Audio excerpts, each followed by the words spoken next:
15,000 views. I think that's a lot. If you look at, and also it could have popped off more. Most of the time, Bruno doesn't listen. Let's look. It's about average, maybe above average with a lot of his videos. We'll just have to wait and see, you know, how many more people watch it, especially 10 days ago. I think it'll probably go up a lot whenever the game comes out. Probably. So, yeah. So, according to that view, nothing is genuine. Yeah, so according to the view, nothing is genuine. Exactly.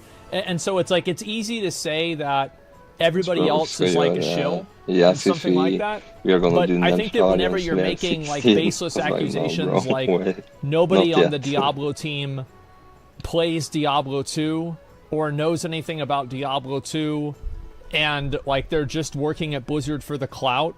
Like I think that's ridiculous. Shows where people say go to the site and win money. Well, the thing is that if you want to say that somebody is being a shill and what they're saying isn't accurate, you should be able to disprove it.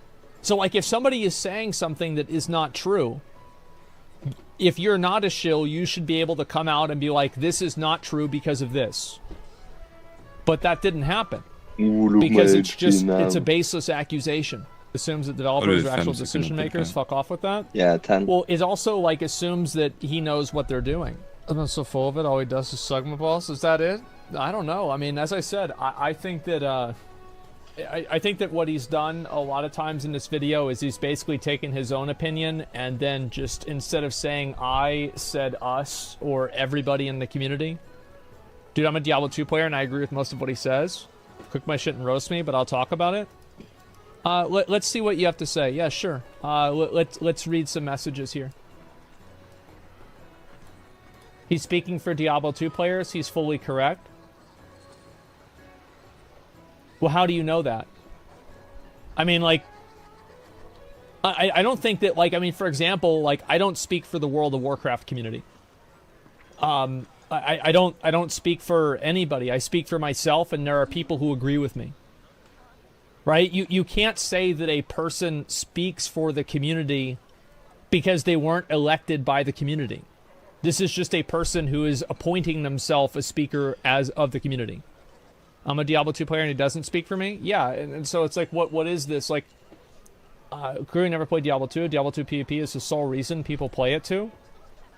Diablo 2 PvP is the sole reason why people play it. Well, then logically it would make sense that most of the people that are streaming it would be streaming PvP, right? Well, let's take a look at that.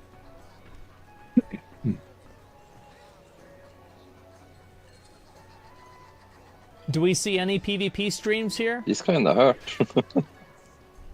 It sure seems like a lot of people are just farming items.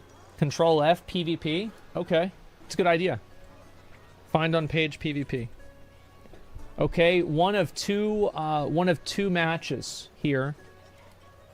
Yeah, one person has 5 viewers and the other one has 3. So that's a factually untrue statement, at least if you go off of Twitch metrics, which I do think are a rough estimate, although it's not accurate completely. The guy's a Diablo 2 legend, knows the game more fully than anyone. I don't think anybody's debating whether he knows Diablo 2. I'm a Zitsmith Stan, this guy knows his Diablo 2 shit. Maybe he's wrong about Diablo 4, but he knows Diablo 2 better than anyone. Okay. Diablo 3 is fully trash. He's trying to prevent it. Diablo 2 is legendary. Yeah, you know tactics here. Do you know tactics here? But like, why was Diablo 3 trash? Like, I think that's really the question that people don't understand. Like, why was it trash? Yeah, I think that it was like, Diablo 3 is one of the only games that I have never really even thought about playing again since I quit it. Because, trust me, because it is. Yeah, true. People are stupid as fuck. Zitness is older than you. He was there too. Okay. Diablo 2 is far superior. It's not even funny. I mean, yeah, maybe Diablo 2 is better than Diablo 3. I mean, I don't know. PvP is referred to as PK in Diablo. Okay, I'll search PK instead. Phrase not found. Okay. Next. Diablo 3 was trash due to scaling stats and goofy itemization. Yeah, I don't really think that Diablo 3 was trash because of that. I think Diablo 3 was trash because it played like trash. That's what my opinion is. I think that it played incredibly badly. The game was horribly balanced. They had this weird real money trading where people could buy gold with real money. The bosses were bad. And not only were they bad, but they were bugged. Like, the story, I think the story wasn't even... I think the story was fine. I think the crazy scaling was only after the expansion. Yeah, well, that is actually true. And then they added, like... I remember they had monster power levels, and then... Like, I got Paragon 100 in Diablo 3. Like, vanilla Diablo 3. I got Paragon 100. I played that game a lot, man. Greater Rifts were repetitive and boss abilities were awful. Well, that was Diablo 3 Reaper of Souls. Let's see here. We can agree to disagree, that's fine, but Zitmus does speak for the vast majority of Diablo 2 players. I confer that a lot of his takes were bad, but he's right about a lot of his baseline takes. So then you also love Diablo 4 and you're excited for it? Because that's what he said at the end of the video. I'm not, but that's one of the takes I disagree with. Okay. Well, there you go. Isn't Diablo 3 Season 28 great from what people are saying? Yeah, people are very positive about that, but, you know, like having one good season after like 10 bad ones isn't really that exciting to me. I remember at the time I was excited about being able to sell items on the auction house. Probably realized auction house would control the game, made me less excited. I'm an old-ass Diablo 2 player, and the random Zitmus does not speak for me. Diablo 4 beta was fun. Yeah, I think so too. I just don't think that, like, you can really compare a game that came out in 2002 to, like, a new game nowadays. Like, you can on a fundamental level, but, like, I think also the numbers speak for themselves. There aren't a lot of people that are watching or consuming Diablo 2 content. And I would argue that interest in a game reflects interest in a game. And I would say that for PC games, if you have a lot of people that are not consuming content about the game, then they probably just don't give a shit about it. And it's not there's nothing wrong about Diablo 2, it's just that it's a 20-year-old game. People aren't playing it constantly. And guess what? In 20 years, people aren't going to be playing Diablo 4 either. And that's okay. Still good about insane drop rates on runes and uniques is being able to use normal quality gear. Every Diablo 2 dick rider's opinion boils down to this. I don't want to see items that have like these like astronomically low drop rates. Like and if you have those items, I'm fine with that, but you have to have trading. Like, actually, you know what? Let me rephrase that statement. I am completely fine with it if you have trading. I absolutely hate it if you don't have trading. If you do not have trading, then I would fucking hate it. And if you do have trading, I would fucking love it. Certain items only drop from weekly bosses. It's probably going to be stupid. Time to let me back on my boy Zimus, regardless. No, I mean, I'm not, like, I don't, like, hate this guy or anything. I just, I think he's just, like, especially with, like, the trading thing, like, as far as I know, maybe something's changed, but, like, he's factually wrong on that. Just straight up factually wrong that you're going to be able to, like, the rare items are going to be the best items because you're going to have five affixes in World Tier 4. Like, it's just not true. Now, it could be different. And they also do have trading. They have limited trading. Chase items like Headhunter and Mageblood are cool, though. I hope we have trade, though. Without that, in the RPG is a lot less fun for me. Do you know why Headhunter and Mageblood are more okay in PoE? 2 reasons. Doctors and apothecaries. Because even if you can't buy the item, you can work towards it very slowly. Divination cards are PoE's, like, actual genius fucking way to deal with offsetting RNG from super low drop rate items. I just hope they don't abandon Diablo 4 like they did with Diablo 3. I don't think that they will abandon Diablo 4, but after the Overwatch stuff, I'm a little bit hesitant to start, like, going and defending Blizzard about everything. But, I mean, it seems like they're not going to abandon the game because they're financially invested in keeping people engaged in it.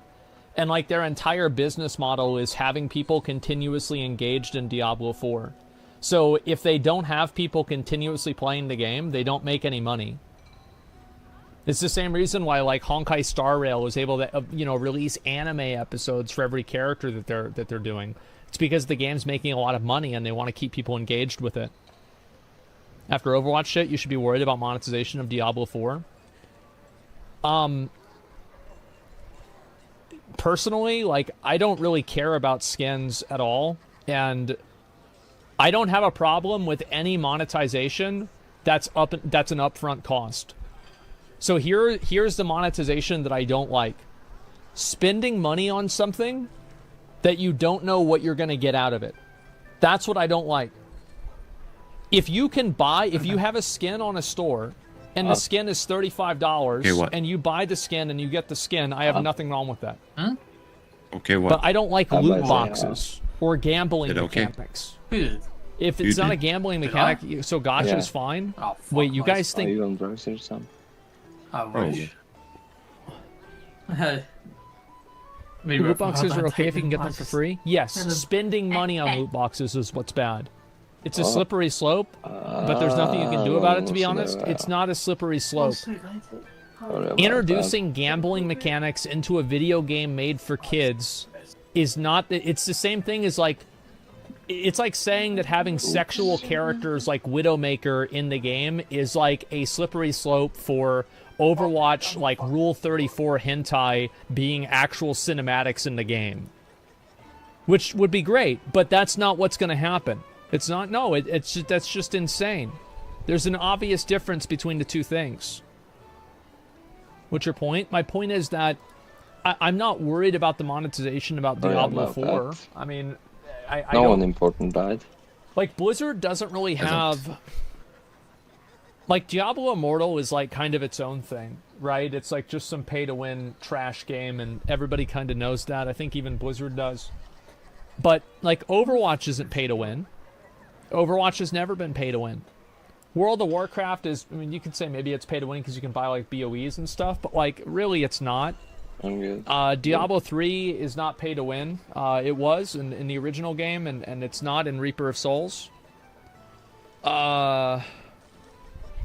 You can buy runs, yeah, but you can do that in a lot of games, like to the extent that, like, yeah, I guess you could say it's pay to win, but I don't really think it's pay to win in the same way.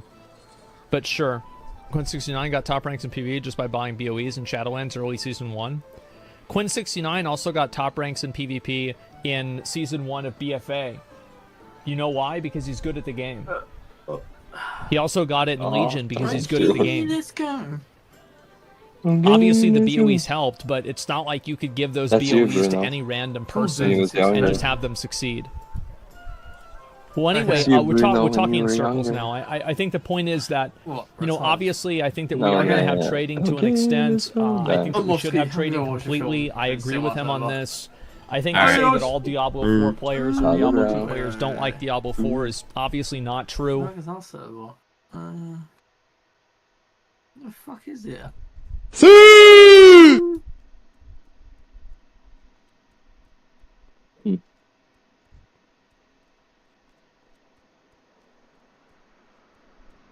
Eller at du sier 'ha det bra' til han. Skjønner ikke et ord jævla norsk. Synd for han.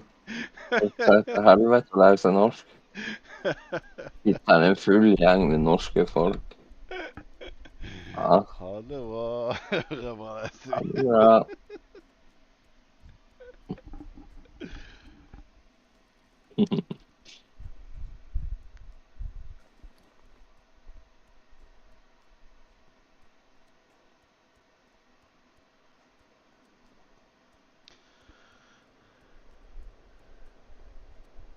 Love video games. They've been my main hobby for most of my life, and now I make videos about video games, which is great. But recently I've been analysing new games and critiquing new systems, and I've noticed a slow but insidious trend toward games becoming more and more monetized, but not fairly monetized. Of course not.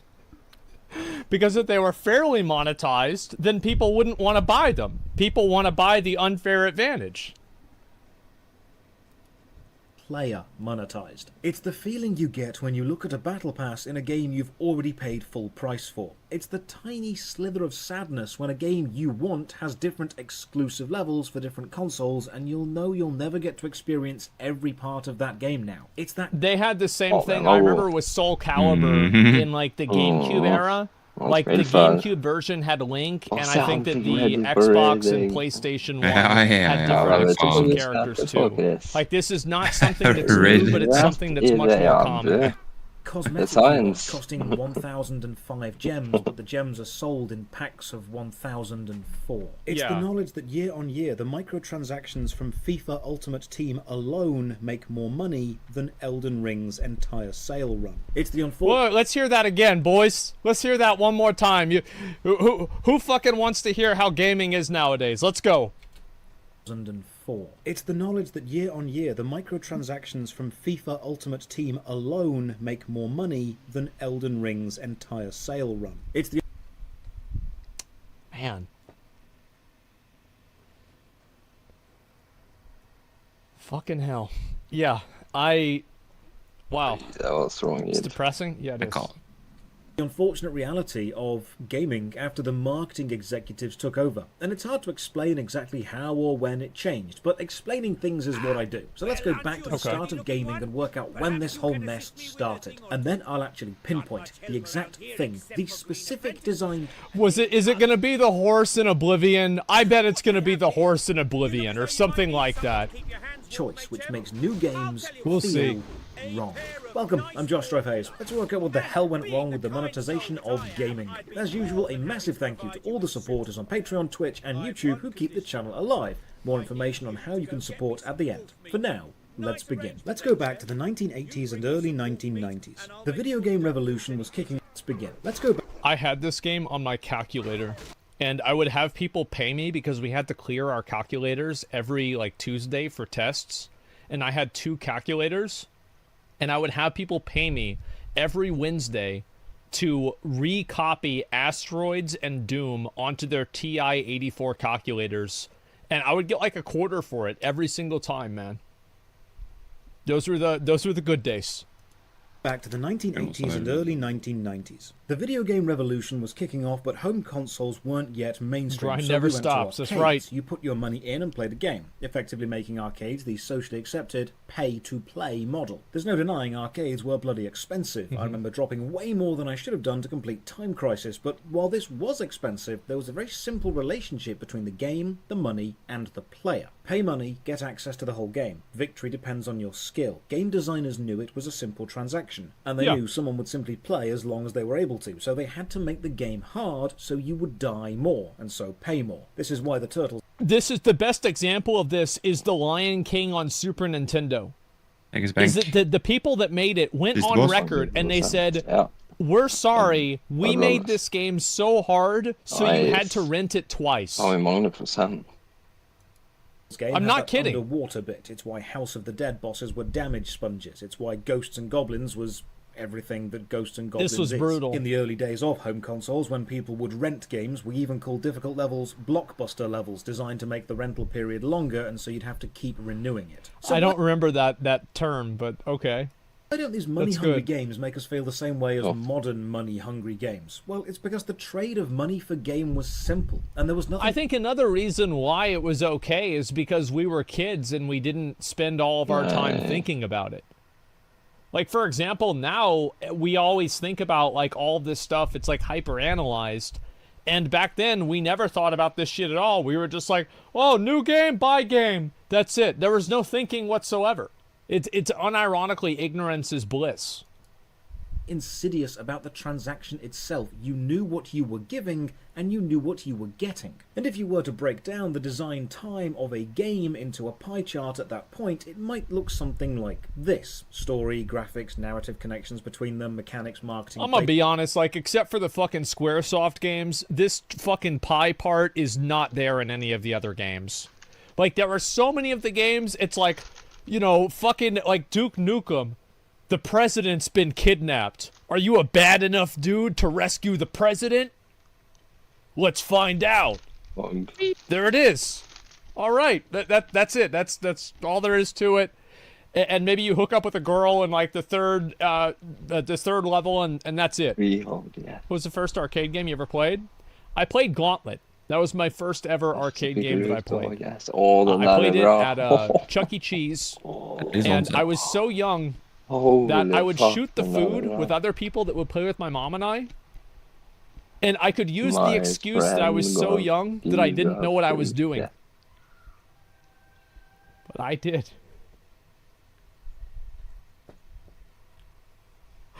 Bro, I knew exactly what I was doing. testing, and then how much a go at the arcade costs. There was a lot going on in the development of the game at these times. Yeah, the other ones that I remember so well, I remember the Jurassic Park, the rail shooter. Overall. I remember playing that for like an hour at Chuck E. Cheese. I remember obviously the Simpsons game, and then there was also Teenage Mutant Ninja Turtles game. And I always liked Galaga, the one where you're like in the ship and you can like fly around. Metal Slug, yes! Yes, I remember I played that at Blazer Laser Tag. Dungeon nesten fuck, man. Yeah, I think those were the ones that I really liked. Those were the ones I went hard as fuck on. But it's more focused on making a game good, because at that time, good games make the most money. When a company discovered a successful game, they couldn't just augment the original with downloadable content or extra levels, because that technology didn't exist yet. They'd have to make a complete sequel, and so gamers got more games. Jump forward to the mid-1990s, the home console market had taken off. You buy a console, you buy a game, and then you play that game. Now, the whole lives mechanic in games at this time was a holdover from the arcade design space and wasn't actually needed in home consoles because you didn't need the player to put more money in. Dying when you have fun. I think obviously there was a certain element of skill to it where like you get better at, for example, whenever you'd play Castlevania or you play Mario Brothers, you lose all of your lives and then you get better at repeating the old levels. But yeah, definitely he's right. Then restarting from your last save, or just dying and restarting from the save anyway with no arbitrary life limit was functionally the same thing, but design moves slowly. Away from the arcade model, you no longer paid per play, you now paid per game, and you then played as much as you wanted. Games were expensive, of course, but when you bought a game, it was complete. Games were actually quite expensive back in the day. People might not remember this, but like video games back in the 90s were like $40 and $50. $50 in 1999 was a lot of fucking money, man. With bugs, it would just have bugs forever. If it shipped with secret unlockable stuff, it would have that forever. When you owned the game, you owned the ability to play as much as you want of the complete experience. And this was a very simple and fair transaction. While the arcade was, here's a game, pay us to have a go, the console was, here's a game, pay us to keep it and play it whenever. But the home gaming scene wasn't just consoles, it was also PCs. Now, back then PC gaming wasn't as mainstream as it is today, but it did come with one major advantage. PC gaming was actually complete garbage back then. I know people might reminisce on how great 90s games were. Yes, you're right. Warcraft 2 Tides of Darkness was fucking amazing.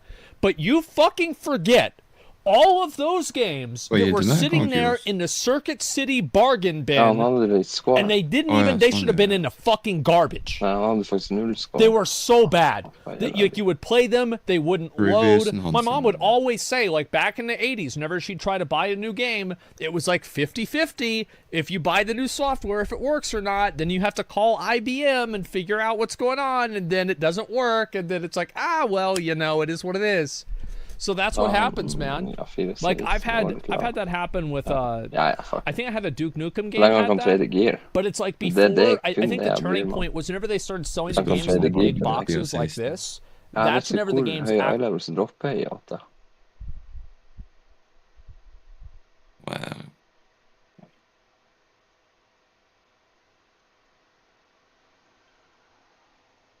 Different.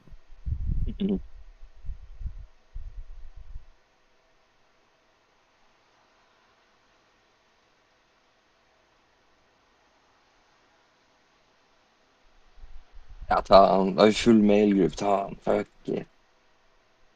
Hvis du faen ikke får gir nå, Chris, da vet jeg. Jeg tar faen på entrancen etter det her dritet. Jeg kommer. Hei, team. Han driver og spammer meg. Visper han der driver han til. Skal jeg lese litt hva han skriver? Latrius. Ja, skal vi se.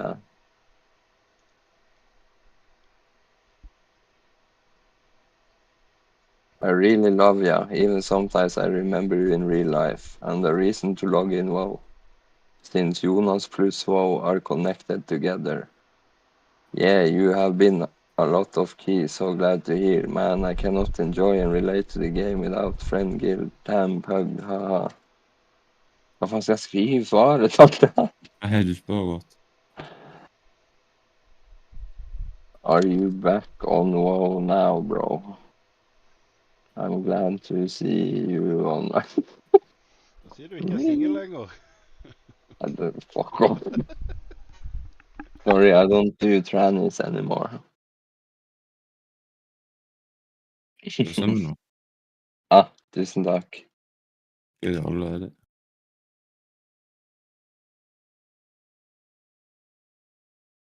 Sorry, mate, I don't like trannies anymore.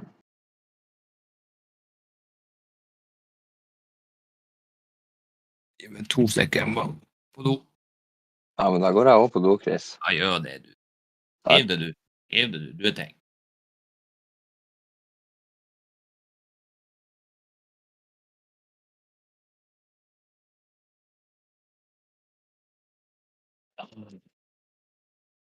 Hvor er han Killumal?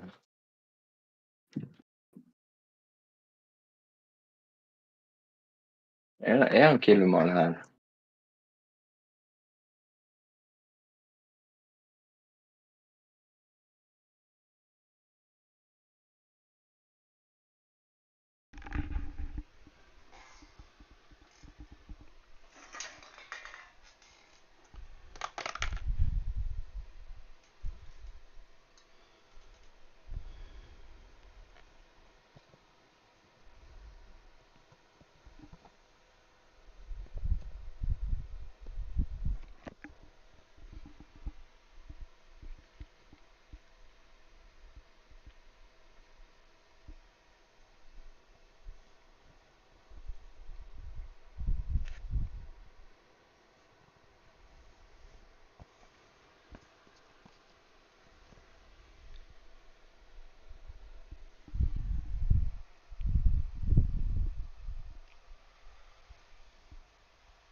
Så ikke ha noen ting.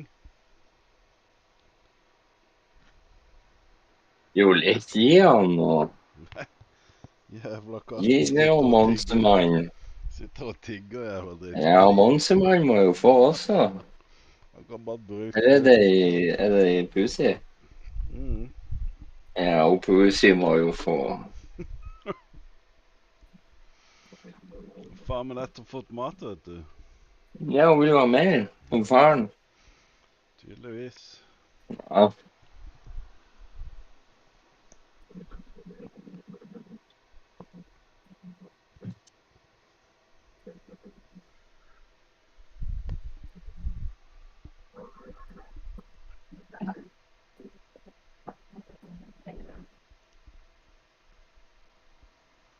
Ja, ja. Er vi klare? Fikk dere tequila, eller? Ja, ja. Nå er vi på en +8. Vi begynte på... Jeg husker ikke så langt dit. Ja. Det er ikke dårlig, Chris. Jeg tenker Chris DPS. Hva du spiller, Chris? Det er Walker. Tror han er på dass. Ja. Oh, he's your brother, yes. My big brother. Counter du. Hæ? Counter du. Nei, ikke livet lenger. Å, det er med det. Det er jo deg. Ja, det er stjerna. Hvis han nå skulle gi stream til bror din, så han får se content her. Ja. Fulltid, alle er ready, regner jeg med. Ja. Ok, let's go. Ta stream til bror din. Ja, chill. Ok. Mye nå. Takler ikke presset, vet du, med om å være Nei. DPS. Nei, det er det. Han må prepotte og greier. Nei, men jeg skal jo egentlig bruke... Hva er hvordan jeg skal bruke egentlig? Jeg ser den. Boom. Smeller vi han inn der. Du vet, du ser den her damage. Det.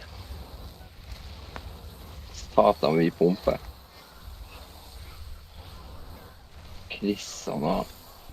Ja, du var over 150.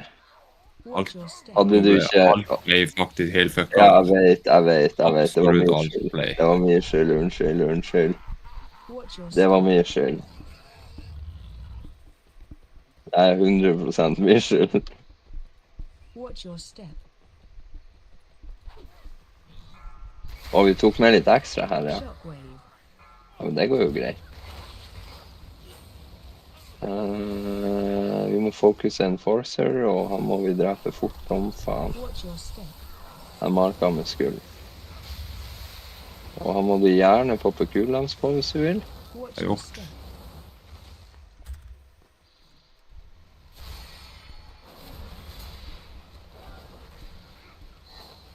Watch your step. Det er nødt til å være en eller annen bug, altså.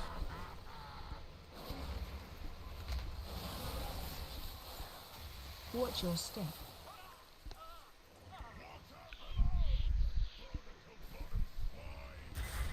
Prøv å få han bak her. Han vil jo faen ikke bevege på seg, for hvis du får drepe han for meg. Takk skal du ha.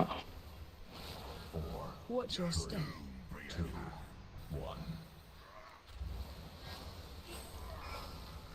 Shockwave. Shockwave. Åh, han er jo grison. Det var ille.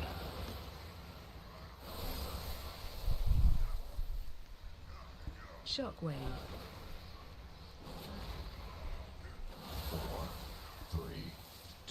Watch your step. Break that. Målet ditt er å ta den der kompisen min, han Demon Hunter. Ja. Han er... Bare få kommet inn i grooven her. Ja da. Helvete, så kastet jeg i barrel til faen. Charging.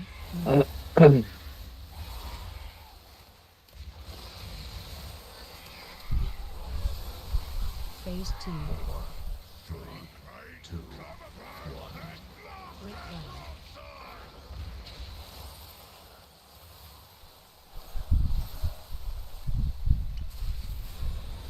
Watch your step. Watch bird.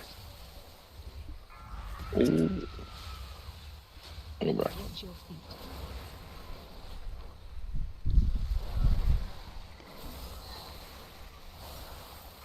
Det kommer noe om 3. Noen kommer nå. Watch your step. Break that.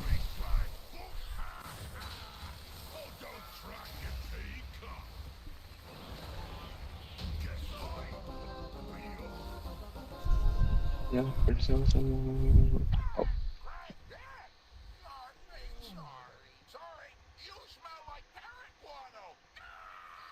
Jeg slår han fucka med...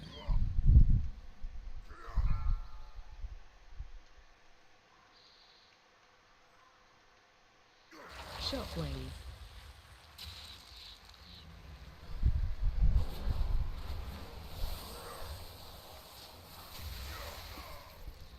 Og touch of dette, han der jævlen. Det er en sånn der empowered spellbug av og til. Jeg er ikke klar å finne ut av hvordan jeg får det vekk. Det er når du liksom... Charging. Han slipper ikke når han skal slippe, hvis du skjønner. Ja. Ja, det opplever jeg også. Ja, det er mega irriterende. Det ødelegger hele rotation. Jeg vet. Jeg tenker når jeg gilder high keys, Charging. har en deep breath. Det er også sånn jeg lader opplegg. Så Ja. henger han seg opp. Fikser seg når det er bare reload.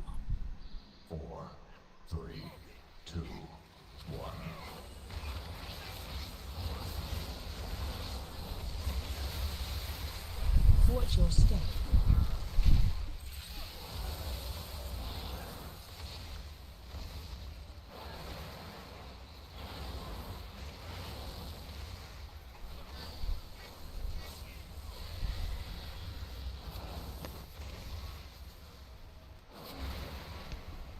Watch Watch your step. 3, 2, 1.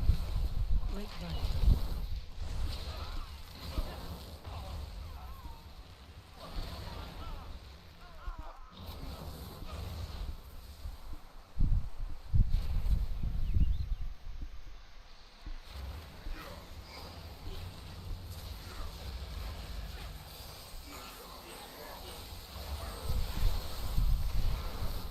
Run.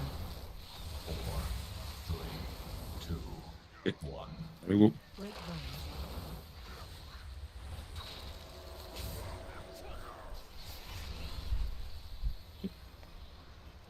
Ja, men blås til helvete.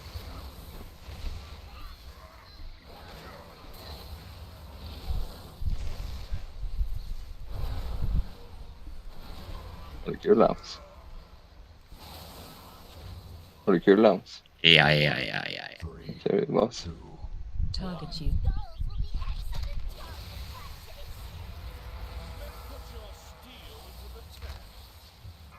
Danger, danger.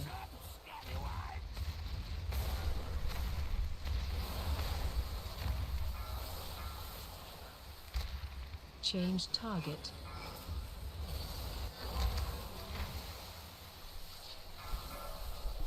Vi tar den barrelen. Mhm. Target you. Break right. Oi. Danger, danger.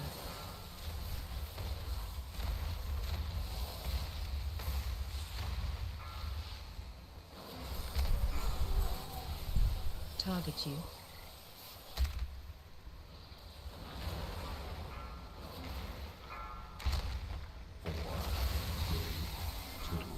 Faen, sorry, headsetet mitt bare. Break right.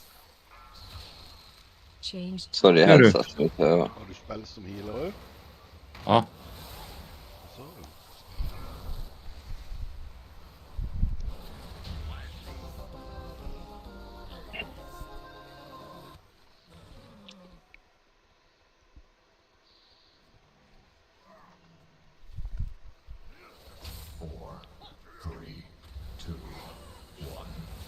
Break right.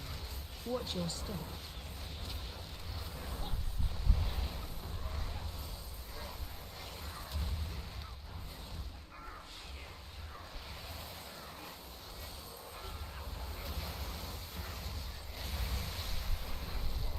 Oi. Watch your step. Jeg nødde healer. Kanskje jeg overfulla litt her, Chris. Faen, jeg blir hitta av faen meg alt mulig som jeg kan bli hitta med. Oi, jeg fulla litt ekstra her, Chris. Jeg blir ikke død. Ikke faen. Watch your step. Run.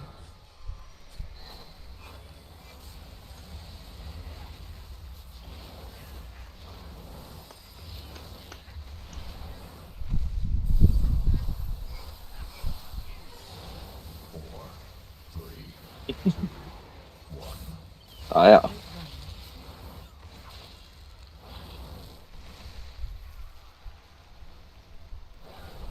Run.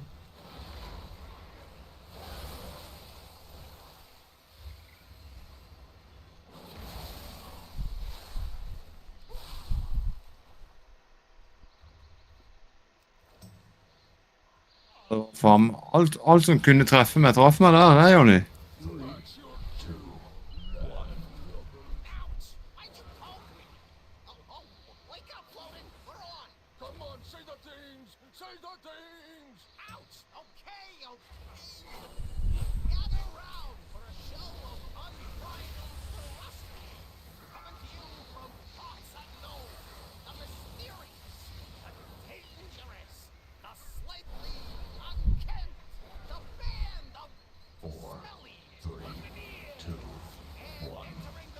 Break right.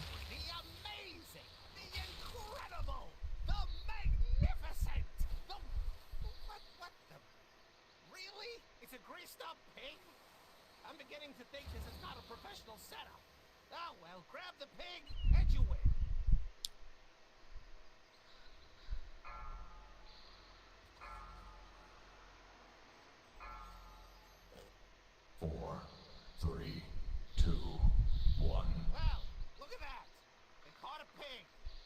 we should move on to a more threatening challenge from the sewers. Comes a Tortolan Brick who makes it his duty Watch your to step. eternally hurt you. He is the dynamo of defense, the sergeant of shell shock, the hellion in a half shell, Ludwig! 4, 3, 2, 1. Break run.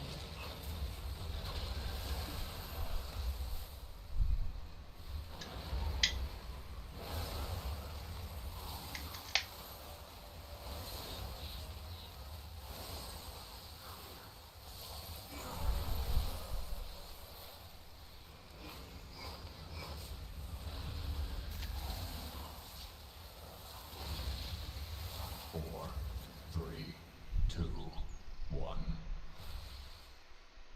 Ludwig goes Hold down! on, Hale. What a fight!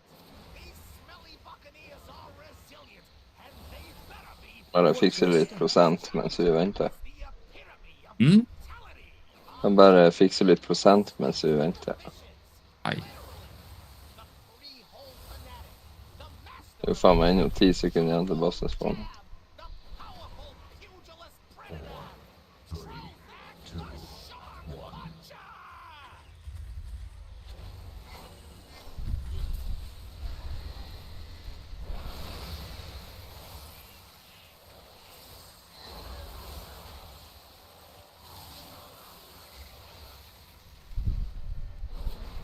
Run away.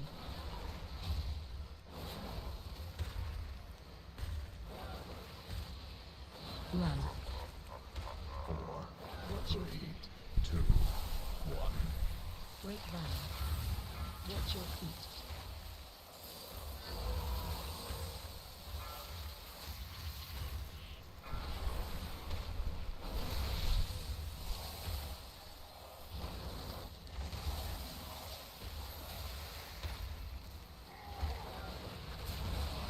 Run. Watch your feet. Watch your feet.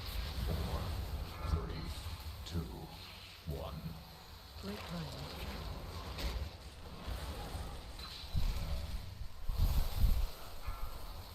Run away.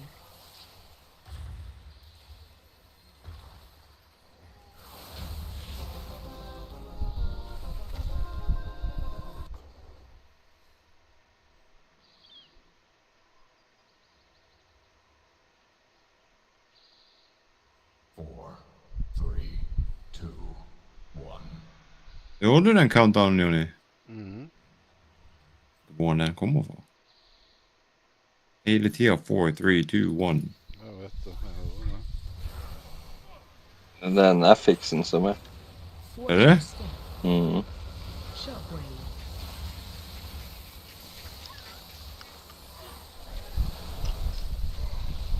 Den du må gå ut av, vet du. 4, 3, 2, 1. Break run. Watch your step. Det är en FX, den där...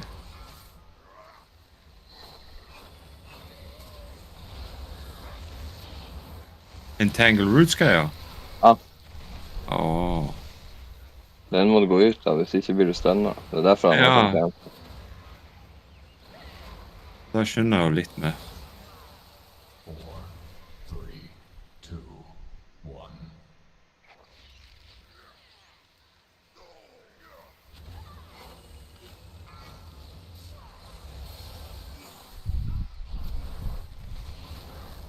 Shockwave.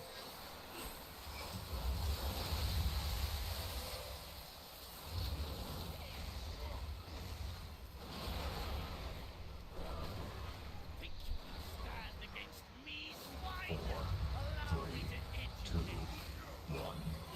Break run. Jeg er blåløs hvis jeg kan. Watch wave.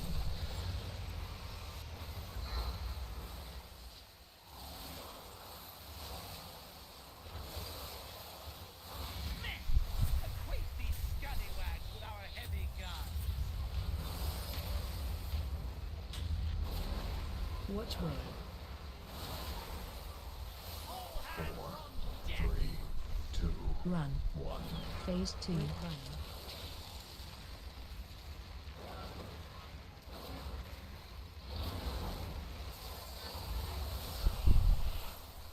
Watch wave.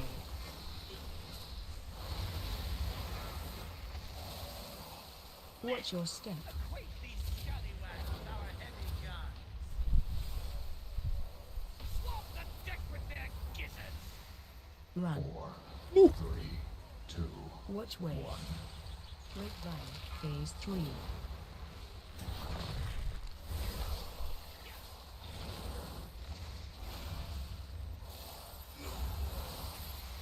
Watch wave.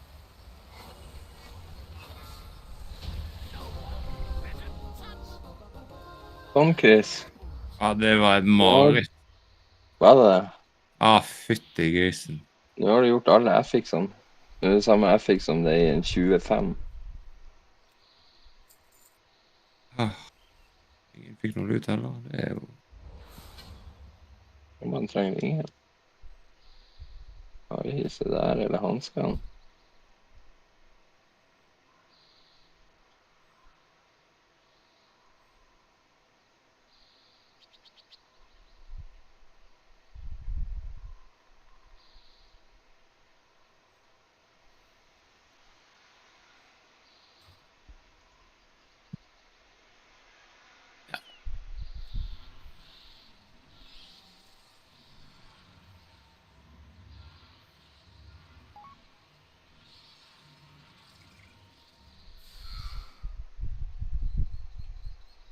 Ja, det var helt grusomt, faktisk. Nå, hvorfor det? Ja, det var verre enn... Nazarian. Freehold. Ja, liksom med den type FX. Ja, det er litt luggeri her. Jeg trodde jo... Jeg satt her og var sikker på at alt hittet meg. Ingenting etter det. Nei, men sånn at jeg liksom ble targetet på alt. Ja. Det var liksom, du caster, og så måtte du plutselig flytte der, og så er det en ny cast, og så måtte jeg flytte meg igjen. Nei, det gikk.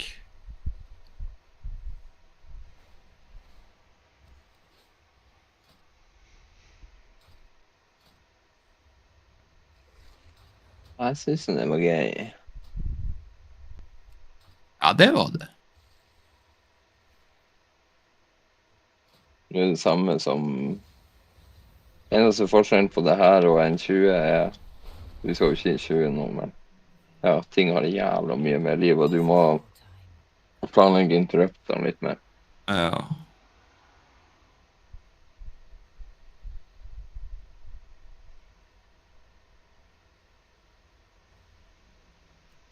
Han Chris vært i stor dungeon. Hvordan ser weekly-valgtet ditt ut?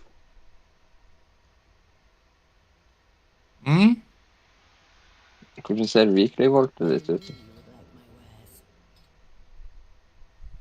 Hvordan ser weekly-valgtet ditt ut? Det ser ikke sånn her ut. Ja, du streamer. Nei, trykk på den nøkkelen der. Nei. Vi gjør en til. Kan du være litt god etter?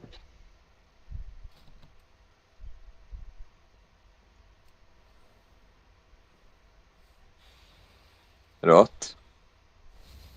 Ja.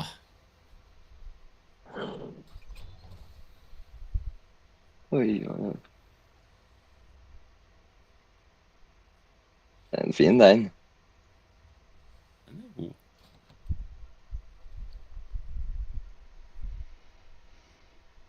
Takk for gull du har. Hva du har gjort?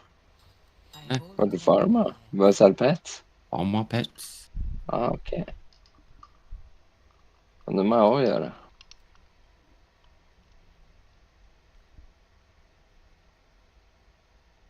Nei, det er ingen av de der. Så du bare går ikke på noen, bare trykk på games, kun games.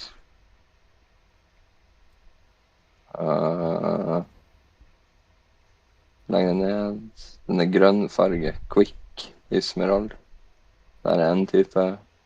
Så alle de er grønne der, keen, crafty, alle de der Ismerald. Bare le. Skjønner du nå hvorfor gullet mitt ryker? Ja. Ja.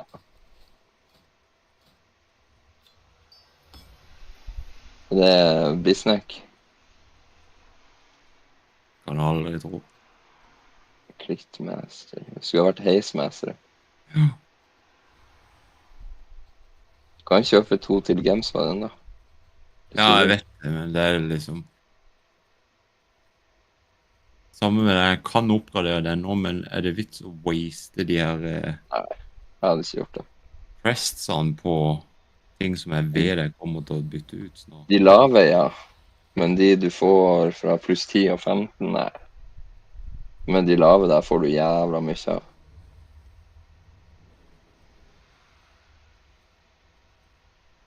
Den er fin. Ja, den var ikke dum.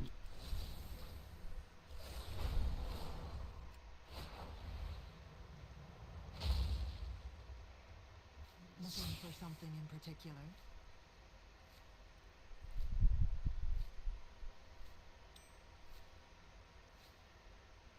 Ja, det hadde jeg lett gjort. Ja, lett. Da har du sett i hvert fall i den slotten for en lang, lang stund.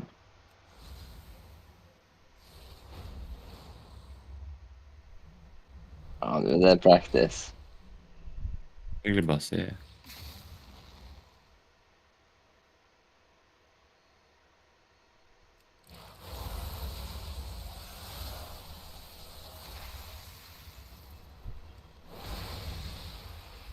Det er stilig, da.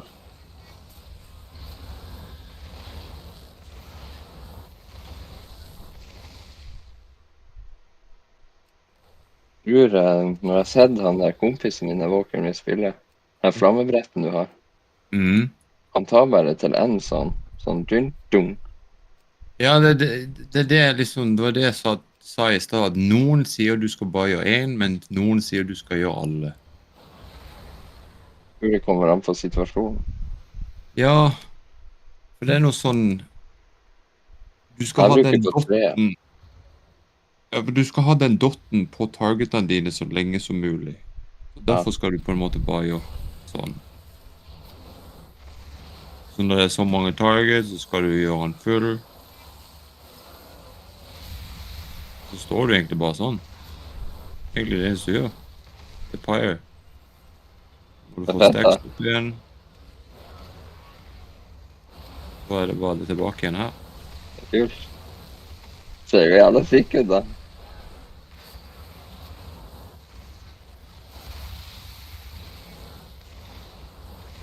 Big Pyre.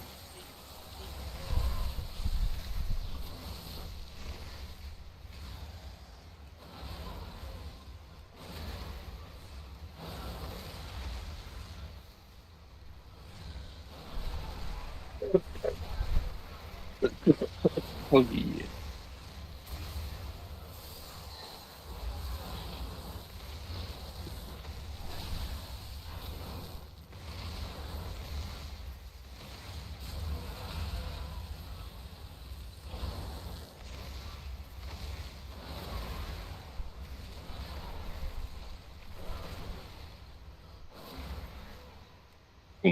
Pumpe.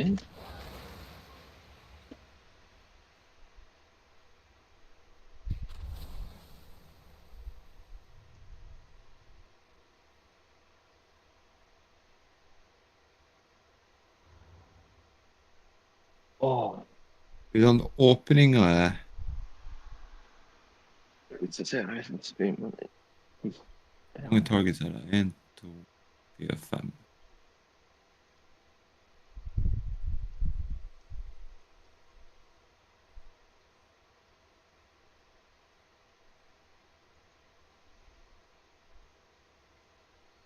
Det er sånn som det her. Tip the scales. Den har jo du i preservation, ikke? Hva synes det? Det er det som gjør Next Empower spill instant og max. Ja.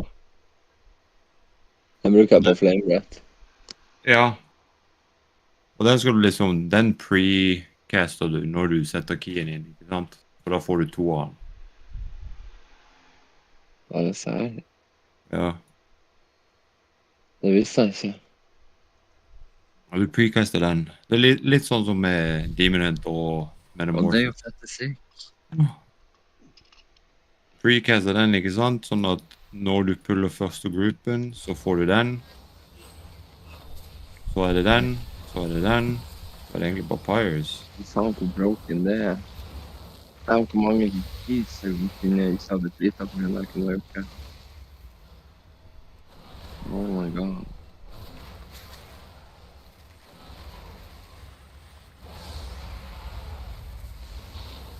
Jeg må lære jo noe nytt hver dag, ikke det de sier.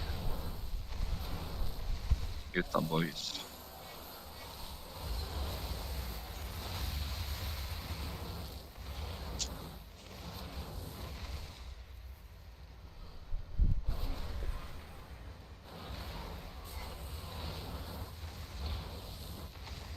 Oi.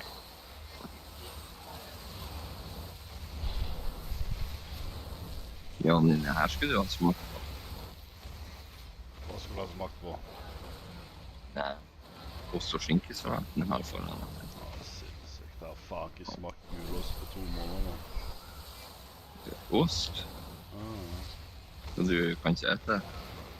Jeg spiser bare jævla proteiner og dritt. Kjedelige ting. Alt uten fett og piss. Det er ikke godt. Nei, ikke noe godt.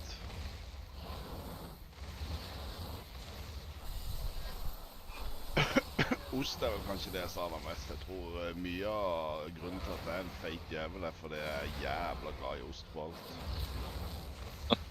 Ost på Grandis og ost på faen med alt mulig. Ost. Ost er faen så godt. Ostebiss.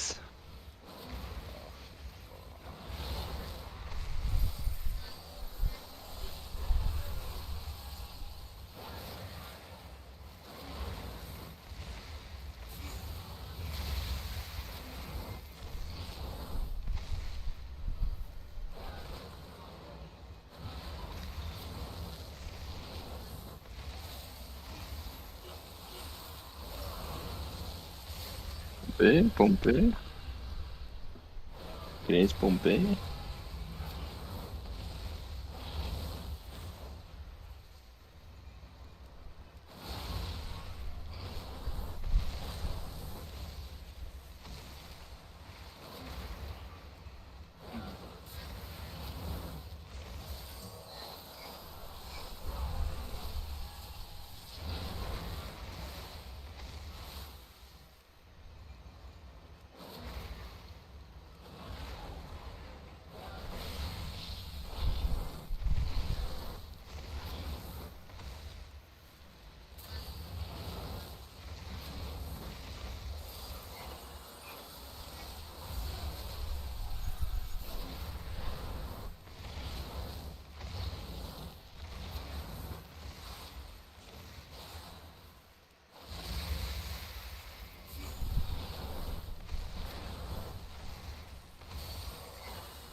Er det kult å spille?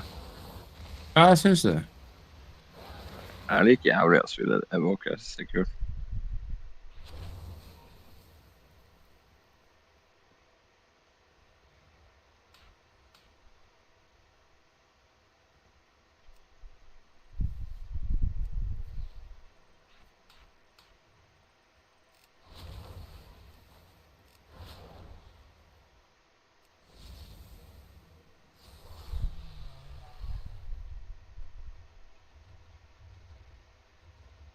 Når vi får deg til 2500 score, så Så får du gratis tierpris. 10 ganger så høyt opp må vi. Det er alle i 14 eller 15.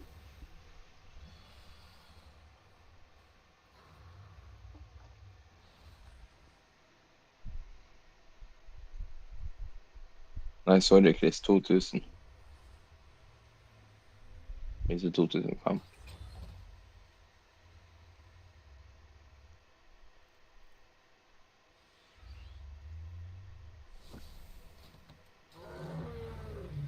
Da er vi i gang.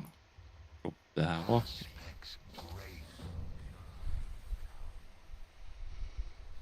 Du har litt skål nå. 285. Ja.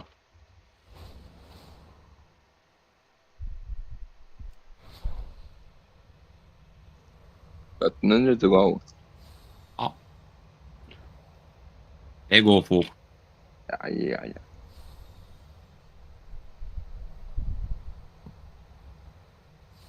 Bare gjør sånn som meg. I'm a kiss. Ja. Innenfor et artig.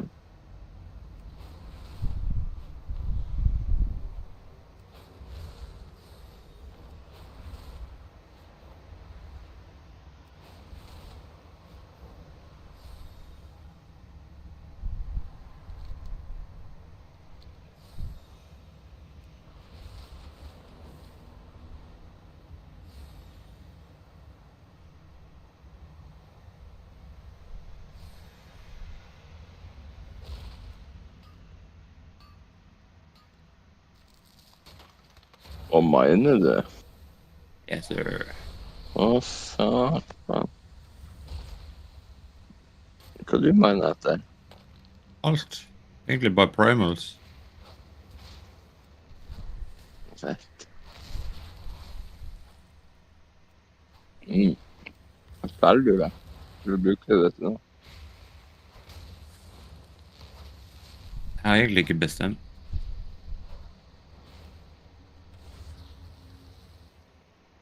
Derfor jeg har så mye av det.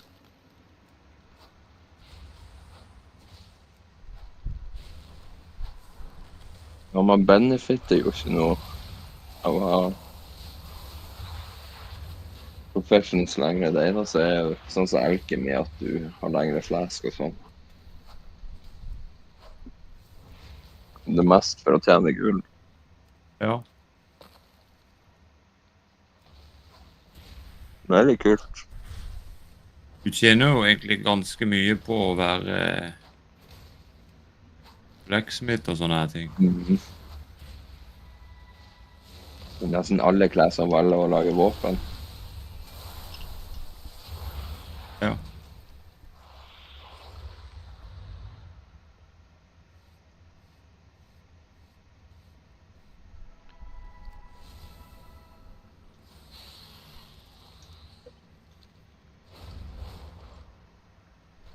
Du ser liksom jeg har 192 rousing, 260 earth.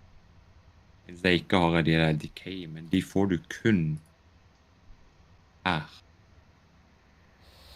Det er jo fett gøy. Eneste plassen du får de. Noen ganger dem.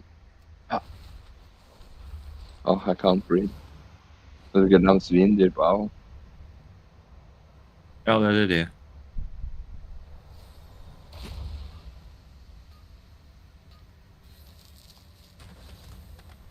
Du skulle ha farmene de der. De vi kjøpte nå for å... Det var Draconic Armens. Nei.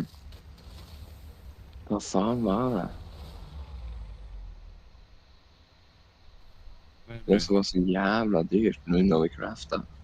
Jo, men det, ja, det er jo for skinning. Ja, ok. Det er visst nok... Du må se 9K for en. Ja, Det var 15 på. Altså for å crafte de her, så var det jo den her Drakotysten kostet Det var vel Den 9. jeg mener. Ja, det var vel 9K for den. Men Den det jeg der mener. scale vi måtte ha, det Cobra-gøyene, Ja. det var den som var dyr. Den var jo 30K nesten, 15K. Hvor mange tenkte du? En. Ja, ok, takk Gud. Ja, det blir jo gå ned, men det er jo helt sjukt. Ja, for det er visst nok, du må beite opp et eller annet som du så skal skinne, og så er det bare en viss prosentsjanse på at du får det skinnet. Det blir jo gå ned, det blir jo nerfe, det tror jeg. I forrige uke var det i Risson, som hadde 200 K laget. Ja.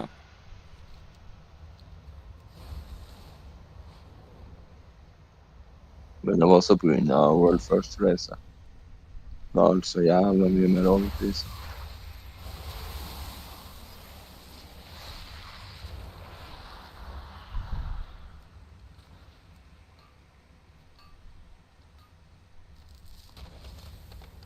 Jeg fant ut hva det var i går da, Jonny, som gjorde at alt despawna. Ja, hva var det? De har en... Hvis noen miner de, så har de en timer på 15 sekunder Ja. før de forsvinner. Så du kunne mine den på en måte? Ja. Fattig. Så det var en som var 15 sekunder foran meg hele veien. Du så jo det en plass, Skal det var jo takk, en ja. jævla gnom eller noe som fløy rundt der på siden. Ja. Hvordan hadde han? Tulken. Det var irriterende. Det var liksom hver herb eller mine jeg kom til, så despawnet de mens jeg stod og minet de. Skulle jo bare vært fiksa det da, at ikke det gikk an. Ja. De ikke despawner hvis du hadde greid å klikke på det liksom. Begynt å kaste.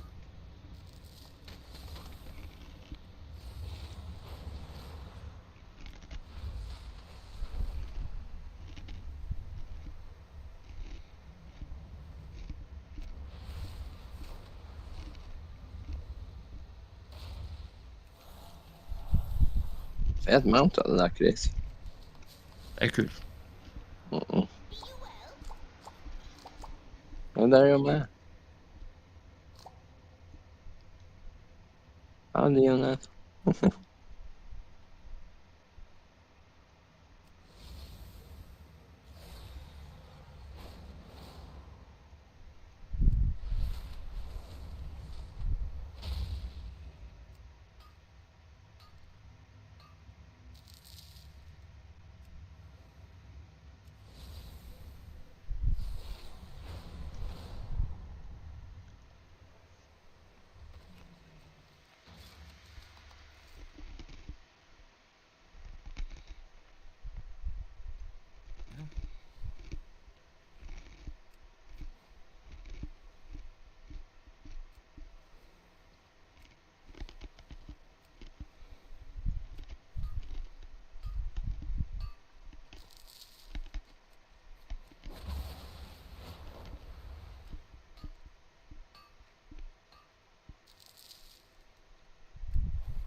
Hva du spiser? Jævla bacongull. Hæ? Bacongull. Det er godt. Nei. Hvorfor heter du det? Det er 80 proteiner i en jævla påse, derfor heter jeg det. Sick.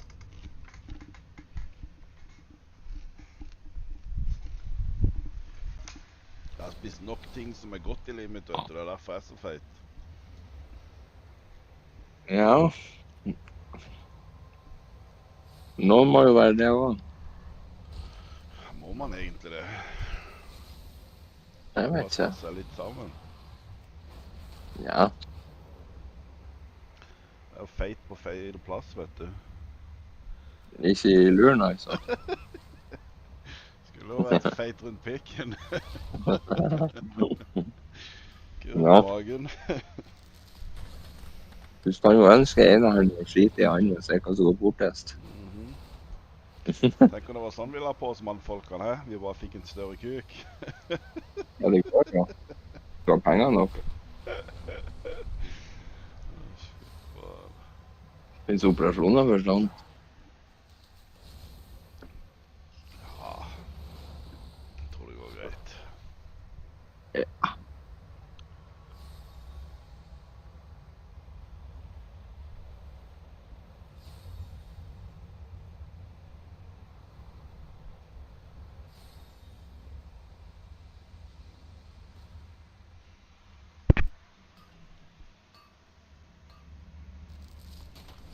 Har du det greit, Chris?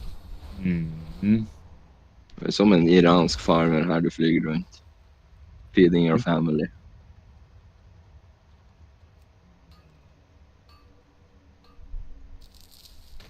Sikker på at du ikke har profil på G2G? Ja. Du har nesten lagd det. Ja. Jeg synes det er garantert sikkert at det var du som sendte meg de gulene i stad. Eternal Stocks, Chris.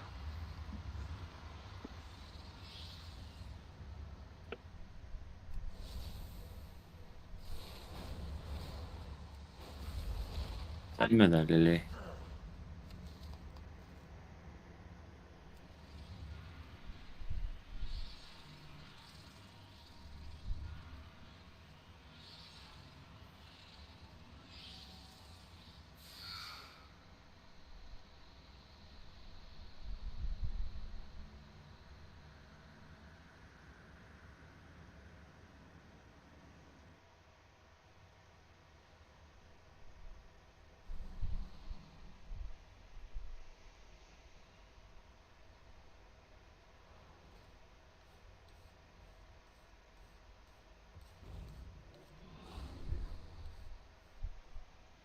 Box. Who's this? Redbox. Ja. Are you coming back on Val? Sure. Do you want to play some comp, me and you? Sure.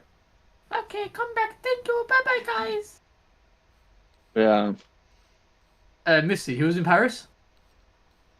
my nigga. You're fucked. Okay, bye. I'm gonna feel. Niggers in Paris, huh? Oh my god. Ja, for en fyr. Jeg har ikke annet å si. Jeg har sett Olaus. Det her kameratene dine, Chris. Ja.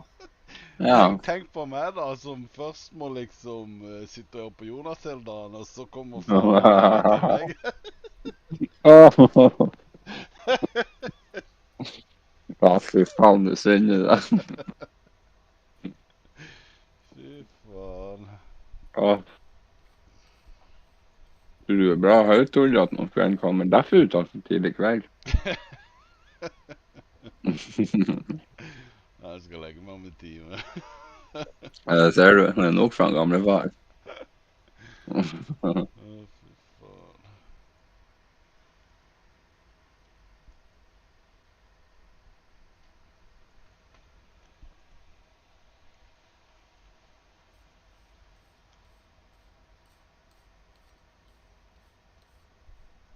Husk på Valorant, ja.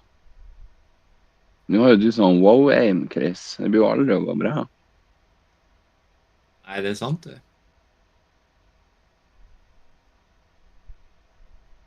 Eneste du blir å høre er 5, 4. Faen, den jævla countdown!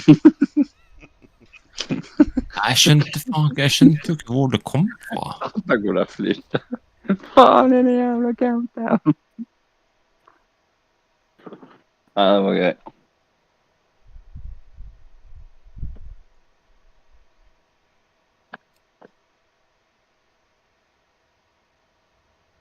Å, se den. Det var kua si det. Jeg klarer ikke å se hvordan kles det er. Jeg ligger på sofa. Det er så kles. Skjermen. Fram og i framen. Ja.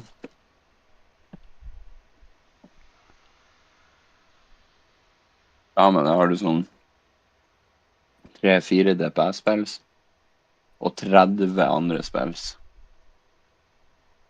Ja. Det er derfor jeg ikke klarer å spille Shaman. Det er så jævla mye spills jeg har på å daue. Det er ikke det. Jo, det er det. Nei, det er ikke det. Jeg har sånn 3 forskjellige bare totem, stun, slow, og så er det noe jeg ikke vet om. Det er jo add-on til det. Nå? Det er jo...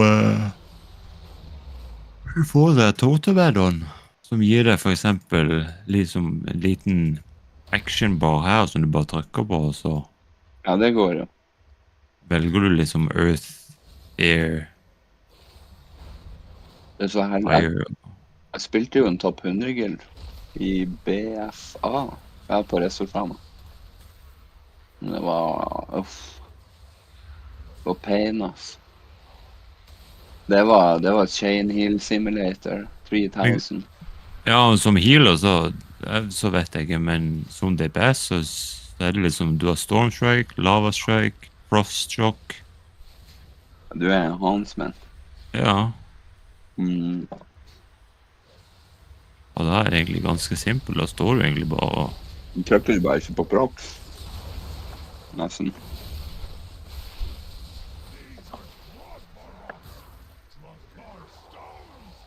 Pumpe.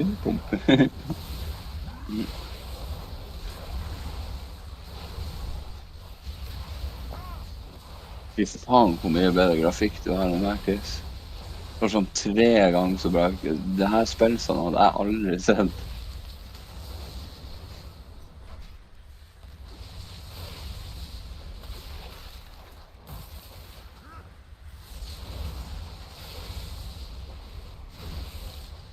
Jeg må få til plassene jævlig bra nå, synes jeg. Ja, Det ser liksom tøft ut, på en måte. Det var jævla fett det der lighting-greia som kom ned. Det der, ja. Det var jævla rått. Hva det heter det? Crash Lightning. Det var fett.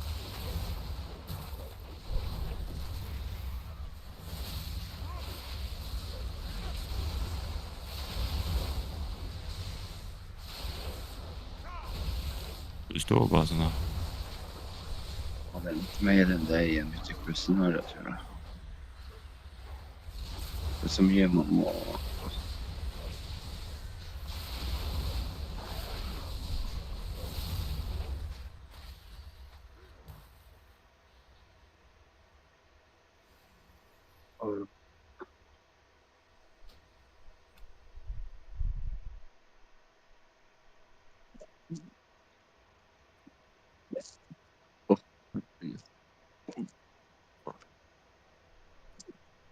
Nesten 70. Det er retripal... Nei. Ripal, ja. Godt. Ja. Rått. Og Fury Warrior. De gjør ikke akkurat noe mindre damage. Har prøvd seg av som tank. Ja, nei, det er bare... Det er ikke oppdatert, tror jeg.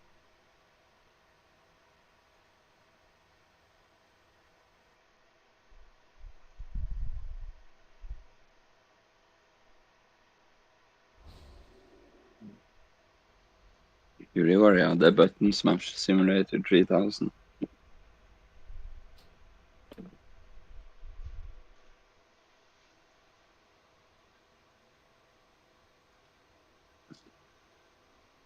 Jeg gjorde en key med noen norske i når jeg forlot deg. Ja. Slutten av keyen, og den ene bare... Jeg har faen meg vondt i fingra, jeg. Han spiller Warrior. Ja. Han gjør det, ja. Åh, den der er gammel. Ja.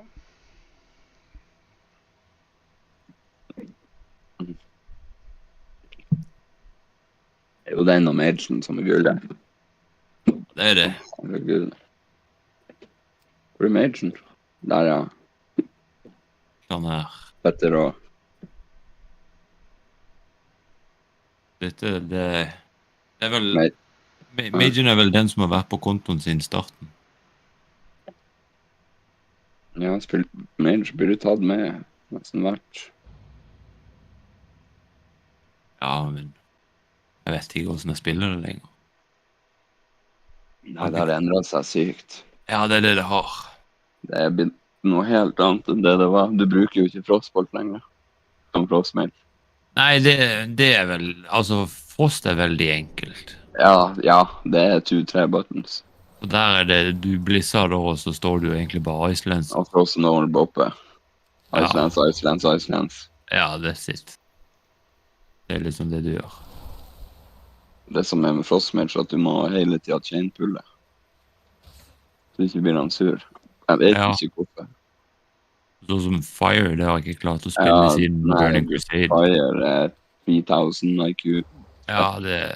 Pluss at de må spille så jævlig rundt. Du må spille så sykt rundt kombusten deres. Ja. Det gjør de ingenting imellom. Kai er jo veldig god i... Kai er jævlig god i mage. Ja. Men det er liksom, han er god Fire Mage. Jason, kompisen meg, spiller Frost og Fire. Ja. Og Jason knuser han i Fire. Jeg så en... Han reroller Shadow-pris nå.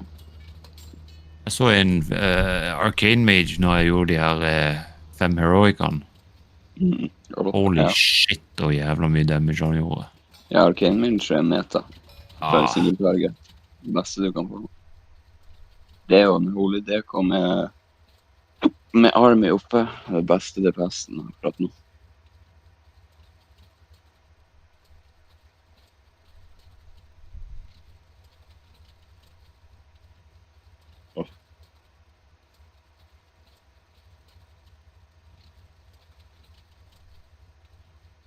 Jeg gjorde en Uldaman i stad.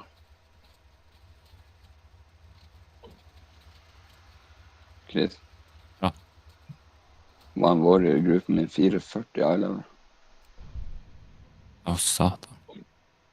Han var 170 gå over da. Ja, det er innenfor. Ja, det er det sykeste jeg har sett.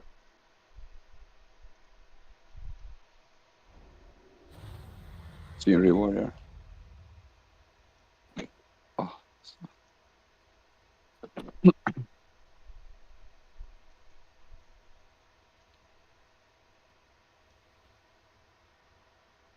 Her er jævla hyggelig.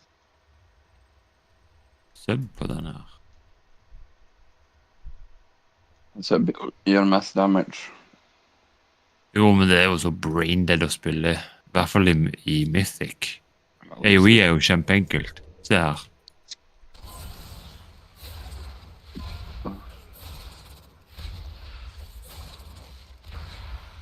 Han ikke slicen oppe. Nei, men det trenger jeg ikke engang. For det... Du gjør liksom bare... Fan of Knives. Black Powder. Fan of Knives. Ja, det er bra. That's it. Men de vet ikke hvorfor de har gjort det så lett. Nei. For som rogue så har du så jævla mye annet jobb du må gjøre. Har du? Ja. Det krever jævla mye av det som rogue. Kidney shot på... Hører du, Chris? Du er liksom en dobbelt interrupter på en måte. Så det forventes liksom at du skal bruke bombepointsene dine på kidney shot for å stønne mobs og sånn. Fy faen, den gikk igjen. Det du sier, det er bare de beste som spiller rogue da. Ja. Sånn Chris. Nei, men jeg spilte jo rogue. Jeg eide meg jo helvete i det. Det ser ut som jeg skal waste damage inn på kidney shot. No way.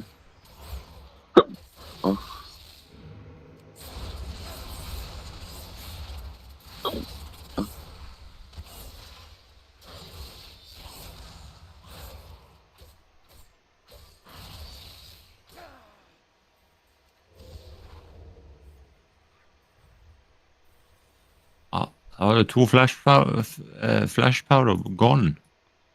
Ja. Nei, du bruker ikke flash powder lenger. Det var dypest. Gå for meg litt, Chris. Gå ikke opp til normal rate of DZ.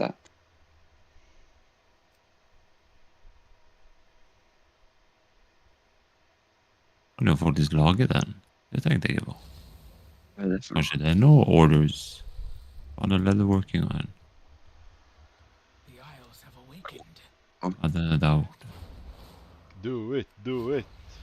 Make some money. Ja, Ja, det var jo...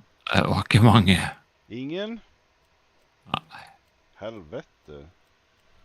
Der! Ja, men det her er sikkert at jeg skal... Ja, at jeg får... Han gir meg 1 gull for å lage den her. Og så skal jeg gi han alle med sånn. Jeg tror ikke det... Det er jo et kupp, Chris. Special price for you, my friend. Ja, mye selger Metsan for da? Mye mer enn 1 gull i hvert fall. Ah, ok, greit. Greit. Han høsler, altså. Ja, se her også. En sånn her koster 300 gull. Og så skal jeg gi han alt av meg skal jeg gi han. Det er sikkert max worth 3-4 kod. Ja. Åh, hvordan fjerner den fette hikken? Klikker det for meg? Welcome. I have a story for you. Heed your blind spots.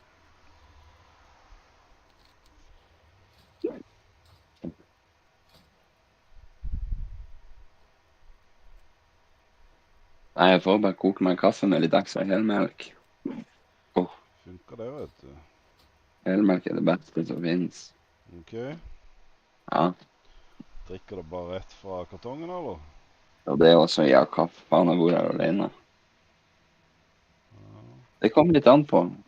Hvis jeg er boy, så funker det ikke så bra. Nei. Og hvis du skal ha meg slurk melk, så... For å si det sånn, det er så lurt å drikke fra melka mi. Det har jo krokmunn vært. Det er lov det.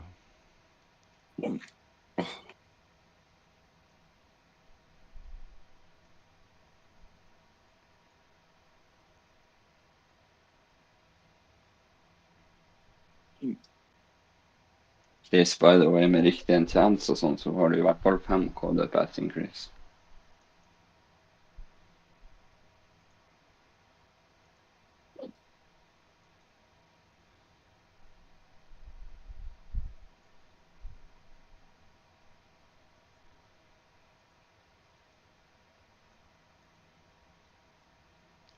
Men det blir jo ok.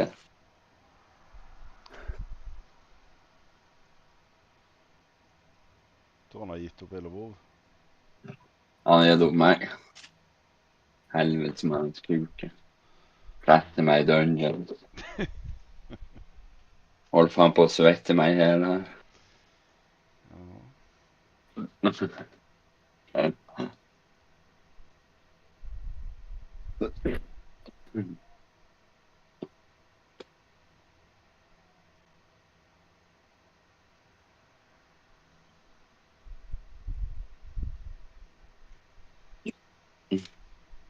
Yes. Nei. Hva får han? Han gikk vel på lass. Ja, så lett han gjorde.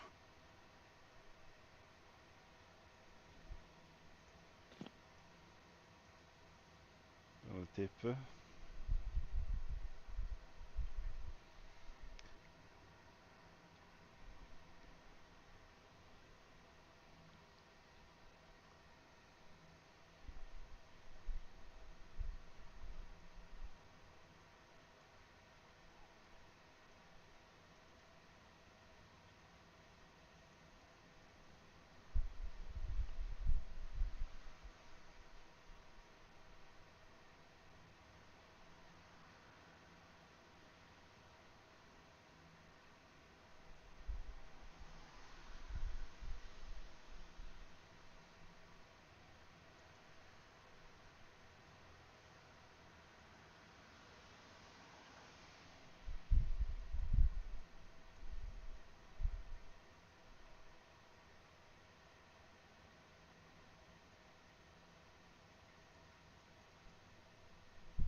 tror jeg får ta det også. Ta sove Ja. litt. Trening i morgen tidlig, vet du. Jævla drit. Ja, du er flink. Flink.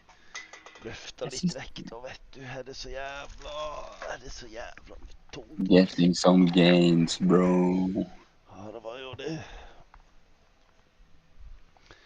Ja, hils min bror da når han kommer tilbake. Ja, det gjør det. Sier han en kuk fra deg. Ja, gjør det. Ja. Neste kuk, ok? Heia. Ja, der er han, du kan jo si det selv. Hæ? Ha det. Ha det. Jonas, neste kuk.